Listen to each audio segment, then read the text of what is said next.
The first red flag was the go live cake they brought in, triple tier buttercream monstrosity with "to the moon," scrawled in Comic Sans. I was elbows deep in staging logs while they posed for selfies around a balloon arch like they just cured cancer. Meanwhile, I was trying to patch a ghost bug in the payment pipeline that only triggered when a customer used both a promo code and Apple Pay. Jared said it wasn't a priority. Jared also once said he thought API stood for Automated Payment Interface. So yeah, real visionary. I was the only one left in the office that Thursday night, eyes bloodshot, slurping cold noodles out of a coffee mug, running test cases through the staging server.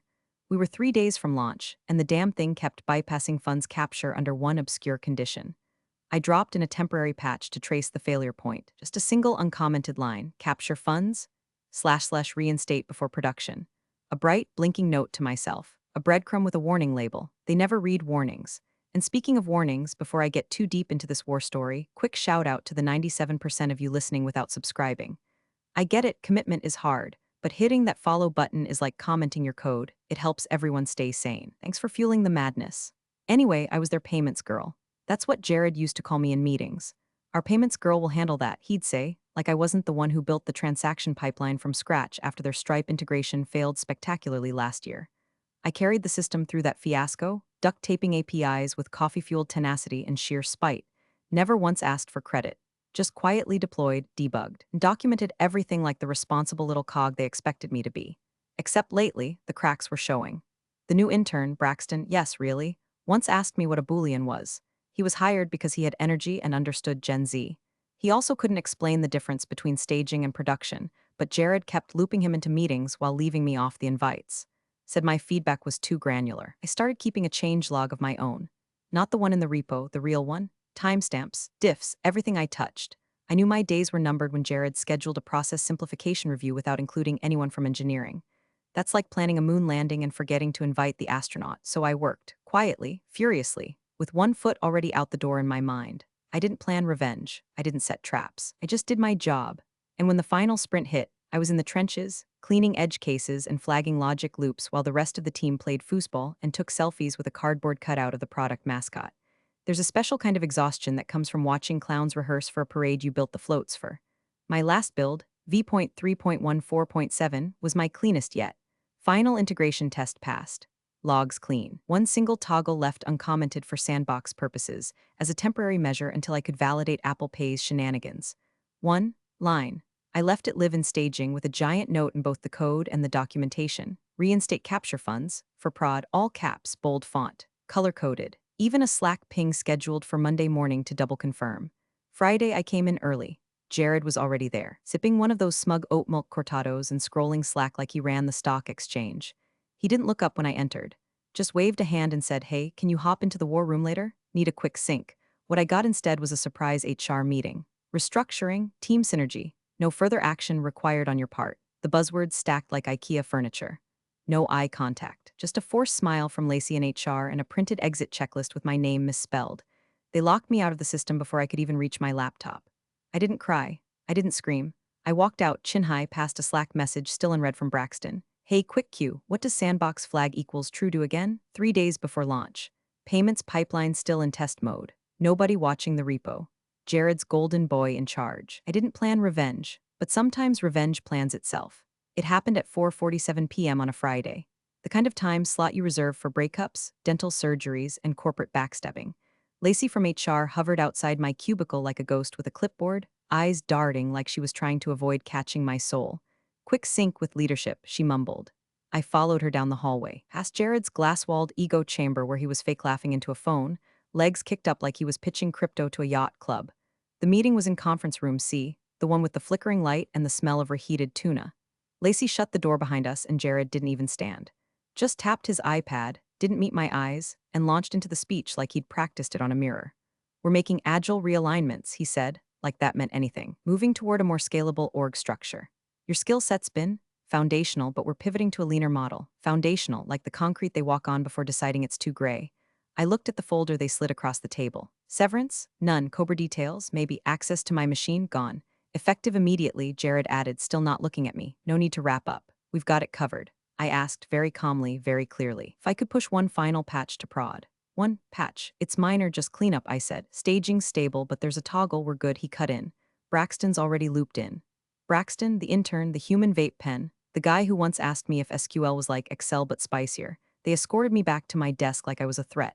Security badge deactivated before I even reached the elevator. My login, dead, my Slack. Disconnected mid-keystroke. I watched my last scheduled commit hang in limbo on my second monitor, one line shy of production ready. They took my keycard, but they forgot I had something better, memory. I had the logs, the screenshots, and the changelog I emailed to myself weekly like a paranoid librarian. By 6:12 p.m., I was on my couch, wine glass full, terminal closed.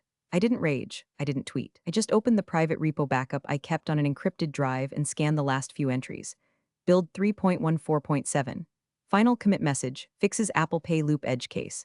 Re-enable capture funds before launch. The function, still commented out. The flag, still set to sandbox. The comment, still in plain sight. / capture funds, / reinstate before production. I refreshed Slack from my phone.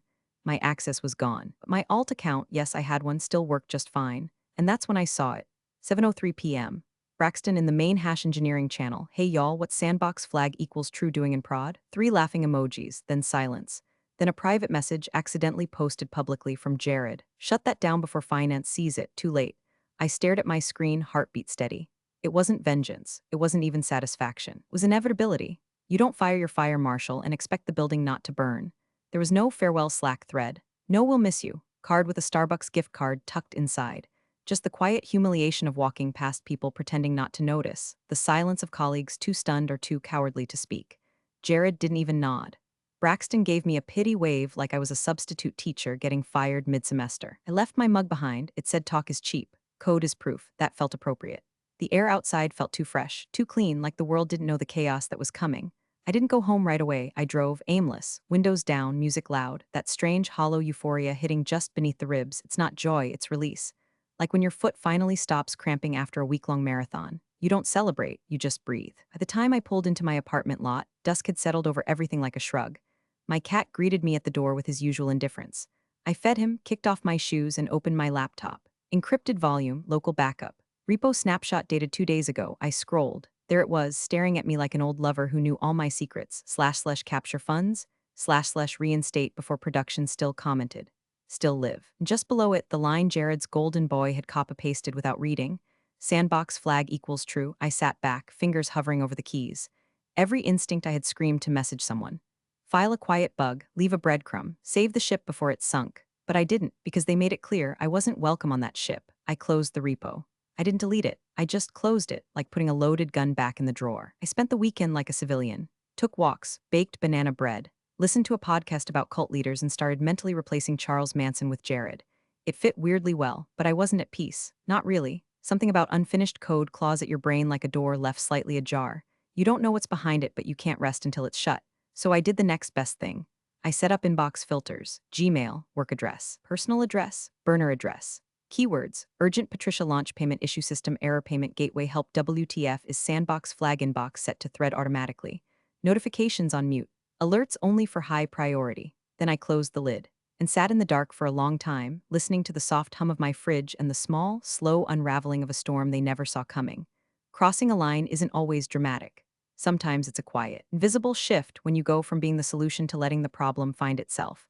They trained me to document everything, so I did, even the silence. Launch day looked like a tech cult wedding. Streamers, branded cupcakes, a photo booth with giant sunglasses and a sign that read, payment-powered future.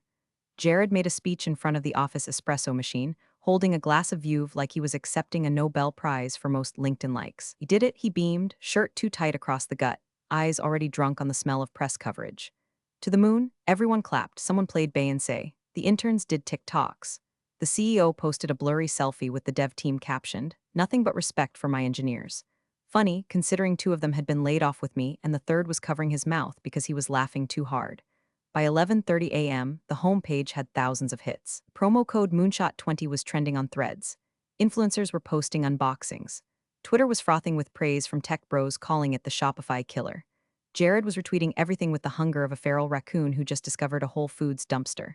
Meanwhile, in a tiny Slack thread no one was watching, the head of finance dropped a message at 1:07 p.m. Quick cue. Anyone seeing actual payments hit the gateway yet? No response. At 2:42 p.m., we've got 8,000 checkouts recorded, but revenue is still zero. Jared responded at 3:16 p.m. with a thumbs up emoji and, should be a reporting delay, analytics always lags at launch. He CC'd Braxton, who replied with, haha yeah, same thing happened when I did a merch drop for my podcast once.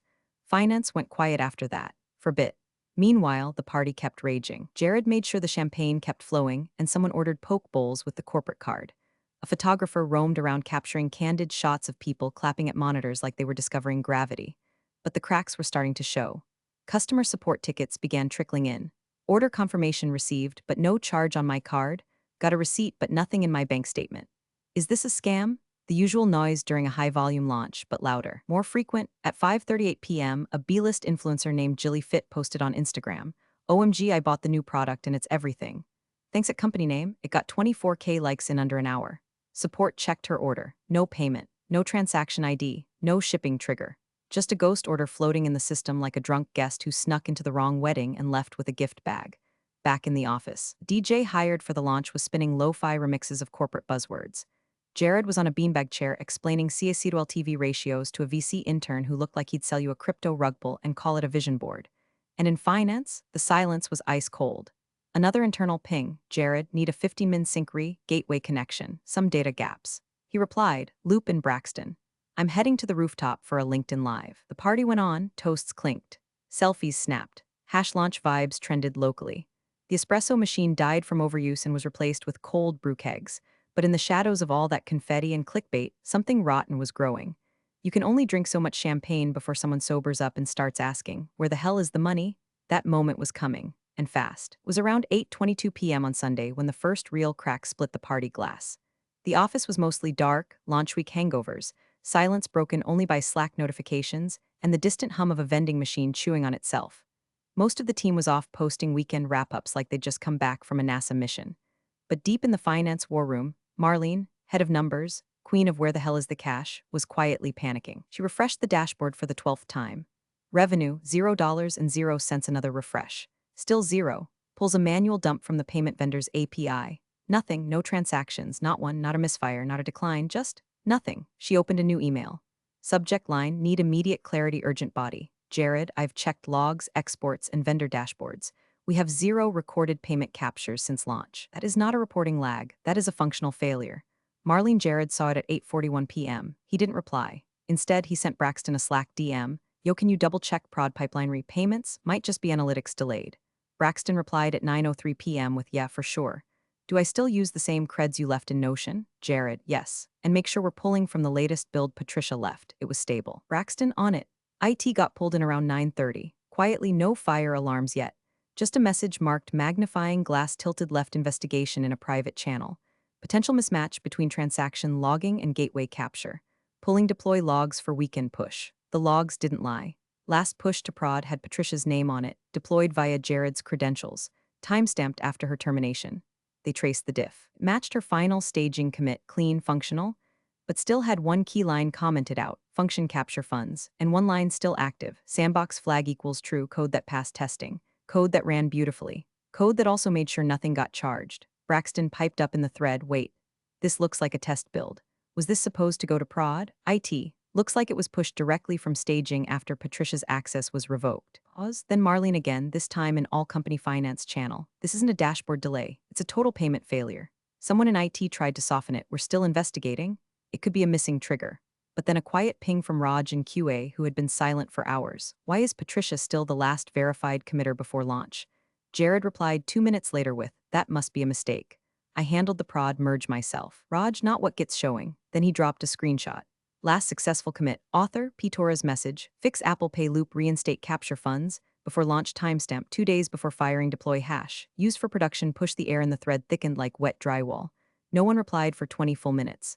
Then a final line from Marlene, you used her test commit. In production, without checking. And in that silence, Jared began to sweat through his startup hoodie, realizing the product wasn't the only thing that launched. His career just went airborne too. Straight into a brick wall. By 7:12 a.m. Monday, the kombucha taps were still bubbling in the break room, but the energy in the office had curdled. The Slack chatter had died. The hash launch party channel was silent, no more gifs, no more crushed it. Emojis, no more influencer screenshots. Just the digital hum of a company trying to claw its way out of a financial black hole. At 7:45 a.m., Jared scheduled a full-hands meeting titled, Clarifying deployment oversight mandatory attendance, the calendar invite came with no agenda, just the kind of vague title you attach when your ass is on fire but you still want to sound composed. Most people assumed it'd be a pep talk. What they got was a live autopsy. He walked in late, sunglasses on indoors, hoodie sleeves pushed up like he was about to perform surgery on the truth. First of all, Jared began, voice grave, hands clasped like a youth pastor who just found a vape in the communion tray. I want to acknowledge that this has been a trying weekend. No shit. He continued, we've traced the payment issue to a specific commit made by Patricia Torres before her departure. It appears to have been intentionally misleading. Code bypassed our payment gateway entirely. I don't want to say the word sabotage, but you just did, muttered someone from DevOps. He ignored it. We're taking this extremely seriously.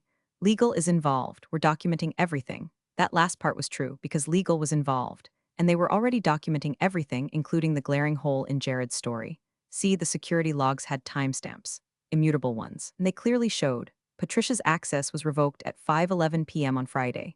The production push happened at 6:24 p.m. It was deployed using Jared's own credentials. Patricia had no deploy privileges at the time of the push, and that one tiny, devastating fact was already sitting in the inbox of the outside counsel copied on the meeting notes. In real time, questions started rolling into the all-hands thread. If she didn't have access, how did her build go live? Was the commit reviewed? Who approved the merge? Why was a test build and staging 2 hours before production? Jared deflected like he was in a tennis match with a ghost. These things are complicated. There was confusion post-exit. We trusted certain variables that turned out to be unstable. It's easy to get caught in hindsight bias. Some poor soul from customer support asked, are we processing payments now? Dead silence. Then, no. From someone in infrastructure, just that. One word, cold as an invoice. Meanwhile, 136 miles north, Patricia sipped hot coffee on a cabin porch, laptop closed, her phone on Do Not Disturb. The sky was overcast, birds loud. Her flannel blanket had cat hair all over it. Perfect. She didn't watch the meeting live, but her filters lit up like Christmas. Emails with subject lines like, urgent payment fix clarification on prod deploy legal looped need Patricia context payment stack. She didn't respond. She just smiled, slow, tired, proud. By 11:03 a.m., the CEO joined the war room and asked only one question. Have we verified who pushed the faulty code? Silence. Then legal said it. We've confirmed the push came from Jared's account. We're bringing in forensic consultants to ensure chain of custody. That was the pivot point. Not just a payment failure anymore. Now it was negligence. Now it was liability. And while the company scrambled to spin it as a rogue ex-employee, the evidence whispered a different truth. The man who bragged about leading from the front had just walked them straight into the fire, with someone else's blueprint in his hands. And Patricia. She watched it burn with the peace of a woman who didn't light the match. She just declined to blow it out. By Tuesday, the office felt like a haunted WeWork. The once hyped product had become radioactive. Slack was a minefield of half-deleted messages, the hash launch party thread, renamed to hash general in a futile act of erasure. Every conversation started with just to clarify, and ended with someone getting looped in for visibility. Forensic consultants arrived in suits and expressions that said you're already too late. They brought clipboards, air of quiet authority, and the kind of restrained politeness you only see from people preparing a report that'll end someone's career. They didn't need long. By noon, the verdict was in. The deployed build included Patricia's staging commit. The line that bypassed the payment gateway, / capture funds, was uncommented. The sandbox flag remained set to true. There was no commit between that staging build and the live deployment. Patricia's credentials had been revoked before the push. Jared's admin account made the push. It wasn't even ambiguous. It was textbook. Git history told the story in perfect, timestamped detail. Jared had taken the last working version from staging, without reviewing the flags or the notes, and shoved it straight into production like a toddler slamming a fork into an outlet. At 1:14 p.m., legal called an emergency leadership meeting. At 1:32 p.m., Marlene forwarded the payment logs to outside investors. At 2:03 p.m., the CTO title on the org chart quietly disappeared from Notion.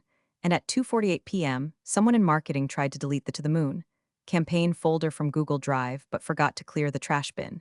The gifts kept showing up like cursed relics of a failed prophecy. Meanwhile, Patricia sat at the cabin's tiny kitchen table, sipping tea now, coffee was done for the day, and flipping through her notebook. A real notebook. Leather cover, pen loops, no screens, no logins. She turned to the page dated Friday. The day she got fired. The margins were tight with scribbles, deployment notes, lines of logic she'd worked through during her last sprint.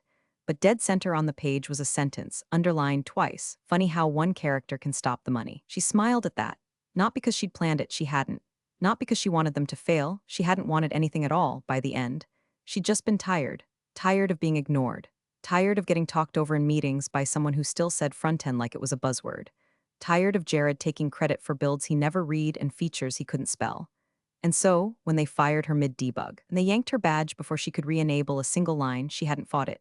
She'd walked out quiet, left the door open. They didn't ask questions. They just deployed what they didn't understand. By evening, the company's internal dashboard had a new alert banner: revenue system in error, do not use, until further notice the investors had gone silent. Support was flooded with refund requests for orders that had never processed. And the payment vendor officially cut ties, citing gross procedural negligence. No one said Jared's name out loud, but his LinkedIn bio quietly changed from CTO at Company Rocket to seeking new opportunities builder, leader, product mind. Patricia closed her notebook, stepped outside into the cold air, and watched a hawk circle high over the trees. She felt for the first time in months still, not vindicated, not smug, just still, like she'd finally put something down she was never meant to carry this long. It was Wednesday morning when the email arrived. Subject line: proposal for short-term advisory engagement urgent, sent from the desk of an external legal consultant the company hadn't used before. That was the first red flag. When lawyers start sending feelers instead of founders, it means there's blood in the water and too many sharks already circling. The offer was predictably sugar-coated desperation. Given your familiarity with the payment stack, unique qualifications, competitive consulting compensation. A few buzzwords about mutual resolution, one paragraph that smelled like liability management in a dress suit. No apology, no admission, not even a "we regret how your departure was handled." Just cold, transactional panic wrapped in a polite serif font. Patricia read it from her phone while wrapped in a wool blanket, watching fog roll down the hill behind the cabin. She sipped her coffee, reread the line about their continued trust in her professionalism, and quietly laughed. She didn't reply. She didn't need to. They got her response automatically, currently offline. Try commenting your own lines. By noon, 2 more emails came through. One from HR, masked as a reconnect conversation. One from Braxton, weirdly informal and riddled with typos. Hey, no pressure, but we'd love to get her help real quick. Definitely want to make things right. She archived it. Later that day, her inbox lit up again, this time not from the company. A class action notice, forwarded from a former coworker. Subject: join the lawsuit, compensation for unprocessed transactions. The list of plaintiffs was growing. Customers who had attempted to buy during launch and received nothing. Influencers who were promised commissions on sales that technically never happened. One mom who posted a scathing TikTok calling the product the Fire Festival of e-commerce. Then the vendor dropped the final anvil. Official termination of contract. Effective immediately. Cause cited: irresponsible deployment practices and failure to follow escalation protocols. The vendor's CTO even added a personal note: you had a good product. Shame it was managed by toddlers with admin access. The company's internal Slack went thermonuclear. Screenshots leaked. Someone anonymously posted the forensic report on Twitter. It trended for 6 hours under the hashtag #flagged by Jared. Meanwhile, Patricia was already packing. Her new job started next Monday. A startup run by 3 former engineers who believed in clean code and paid invoices. No Jareds, no Braxtons, no bootstrapped chaos masked as startup energy. Just proper reviews, reasonable deadlines, and documentation that didn't look like a ransom note. She spent the evening quietly, lit a fire, watched the flames dance. Listened to the wind pick up outside the cabin windows. There was no dramatic music, no slow-motion montage, just the warmth of knowing she didn't have to raise her voice to be heard. The silence had done it for her, and they'd heard it loud and clear. The screenshot hit Twitter at 9:14 a.m. on Thursday. A single image, no caption. Just a cropped grab from the company's internal metrics dashboard, leaked by someone with just enough rage and just enough access.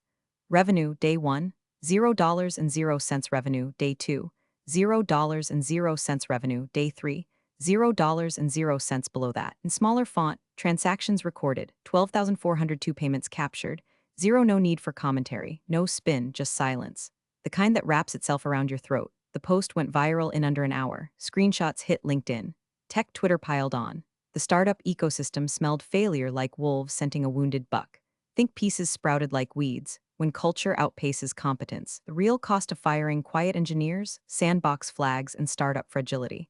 By 11 o'clock a.m., the board had issued a formal statement. Jared stepped down. The CEO tendered his resignation. The company would be pausing operations to reassess infrastructure priorities. Translation: the money left and the brains were never there to begin with. Internal Slack logs leaked next. One thread showed Braxton asking, "Do we need a QA lead, or can ChatGPT do that now?"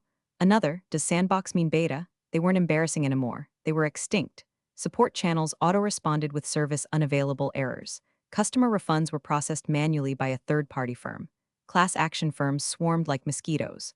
The startup's office lease was quietly listed on a commercial real estate site with the caption, "Modern, open concept, recently vacated." And 200 miles away, in a modest office with real chairs and working thermostats, Patricia logged into her new dev environment.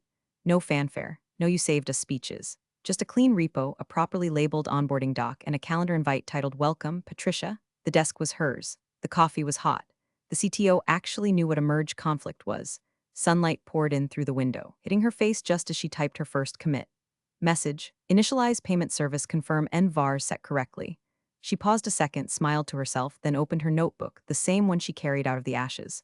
The final line on the final page, written in the same ink that once sketched out their broken gateway: "They taught me to document everything, so I did. I just never said I'd comment it." They wrote her off. She rewrote the ending. Thanks for watching, you cubicle warriors. Hit that subscribe button. Unless you're my old boss, then you're on your own. Revenge of the coffee pot strikes again.